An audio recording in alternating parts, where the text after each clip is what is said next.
Assalamualaikum, selamat pagi anak-anak. Semangat belajarnya ya, jangan pernah lelah dalam menuntut ilmu.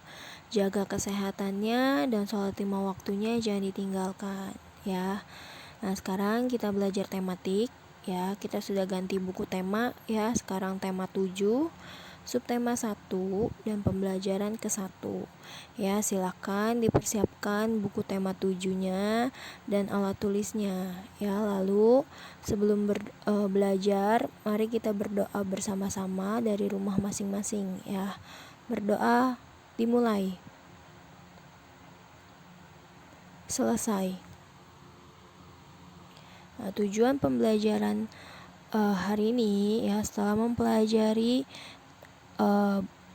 tema 7 subtema 1 pembelajaran 1 ya, diharapkan yang pertama siswa mampu menemukan informasi tentang suku bangsa di Indonesia dengan benar. Lalu yang kedua, siswa mampu menyebutkan informasi baru mengenai suku bangsa di Indonesia dengan tepat. Lalu yang ketiga, siswa mampu menuliskan kata sulit dalam bacaan dan mampu menjelaskan artinya dengan tepat.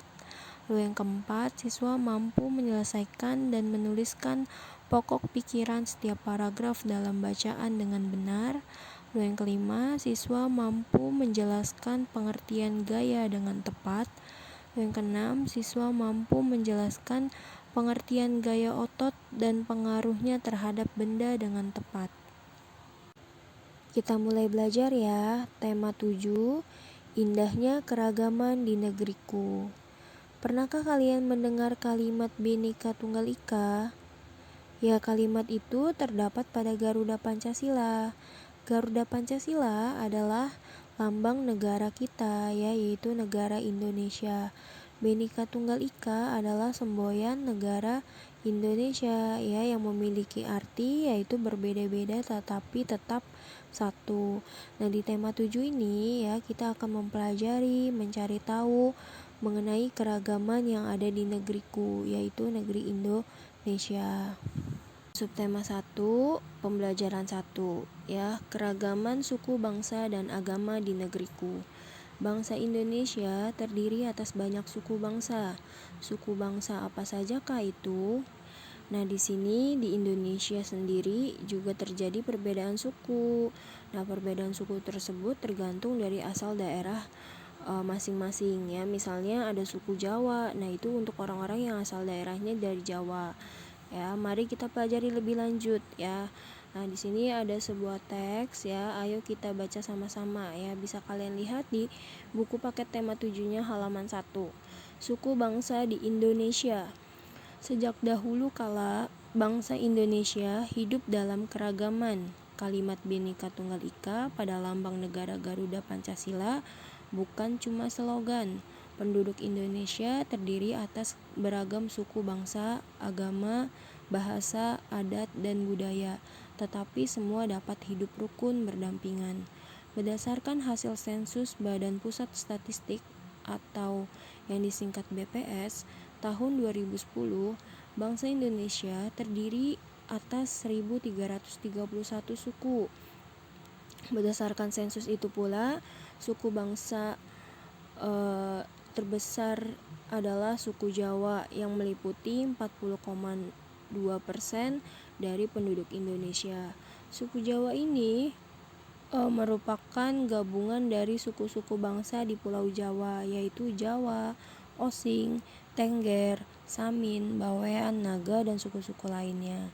Suku yang paling sedikit jumlahnya adalah suku Nias dengan jumlah 1.041.925 jiwa atau hanya 0,44% dari jumlah penduduk Indonesia. Namun suku-suku Papua yang terdiri atas 466 suku, jumlahnya hanya 2.693.630 jiwa atau 1,14% dari jumlah penduduk Indonesia. Sedangkan etnis Tionghoa jumlahnya 2.832.510 jiwa atau 1,2% penduduk Indonesia.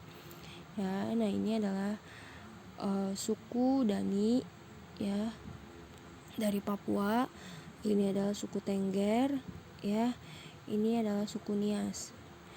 Nah, kalian jadi tahu ya di sini bahwa ternyata suku di Indonesia tuh banyak sekali ya dan memiliki keunikan masing-masing. Misalnya suku Dani ini dari Papua ya, badannya dilukis seperti itu ya. Lalu suku Nias, suku Nias ini suka memakai kalung ya, kalungnya itu berat sekali loh. Nah, kalian bisa mencari informasi mengenai suku-suku yang lain dari bangsa Indonesia ini ya.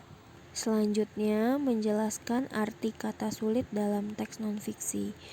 Nah, tadi kita sudah membaca sebuah teks ya yang berjudul Suku Bangsa di Indonesia.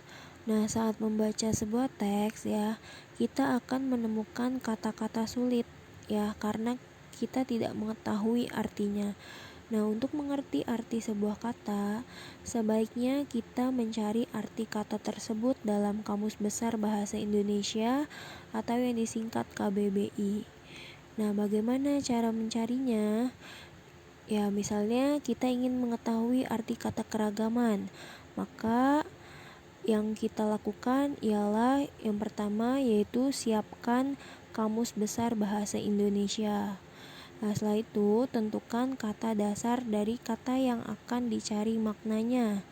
Nah, tadi kita mau mencari kata keragaman, maka kata dasar dari keragaman adalah ragam. Maka carilah pada kolom huruf R dalam kamus. Kemudian ya, carilah kata keragaman pada bentuk-bentuk turunan dari kata ragam. Nah, setelah dapat ya makna kata keragaman, maka kalian telah mengetahui arti kata keragaman tersebut. Nah, ya, selain menggunakan kamus, kita juga dapat mencari arti sebuah kata menggunakan KBBI online ya dengan alamat situs yaitu http://kbbi4.portalbahasa.com ya, bisa kalian searching atau cari di Google. Muatan IPA ya, pengaruh gaya terhadap benda. Nah, beragamnya suku yang ada di Indonesia tentu akan mempengaruhi jenis aktivitas di setiap daerah. Nah, perhatikan gambar ini ya. Ini adalah salah satu alat transportasi tradisional yaitu gerobak sapi. Nah, tahukah kalian bagaimana gerobak sapi tersebut dapat bergerak? Ya, gerobak sapi dapat bergerak karena adanya gaya ya. Gaya adalah tarikan atau dorongan. Gaya dapat menyebabkan suatu benda bergerak dan kedudukannya berubah. Nah, untuk melakukan gaya diperlukan tenaga. Keadaan suatu benda dapat berubah akibat pengaruh gaya. Nah, berikut pengaruh gaya terhadap benda antara lain yang pertama yaitu benda yang diam menjadi bergerak. Contohnya meja yang didorong, bola yang ditendang, dan gerobak yang ditarik. Lalu yang kedua, benda yang bergerak menjadi diam. Contohnya pada saat sepeda yang sedang dikendarai direm ya. Lalu gerak sepeda menjadi lambat dan akhirnya berhenti. Lalu yang ketiga, benda berubah bentuk. Contohnya saat botol air mineral yang kosong diinjak. Nah, botol tersebut akan berubah bentuk. Contoh lainnya yaitu balon yang ditekan menjadi berbagai bentuk. Lalu yang keempat, benda bergerak berubah arah. Nah, contohnya saat bola yang menggelinding ditendang. Nah, bola berubah arah karena gaya yang diberikan. Selanjutnya, macam-macam gaya ya, antara lain yaitu yang pertama gaya otot. Gaya otot adalah gaya yang timbul karena aktivitas otot ya. Contohnya anak menendang bola, ibu memotong kue, dan ayah memindahkan televisi.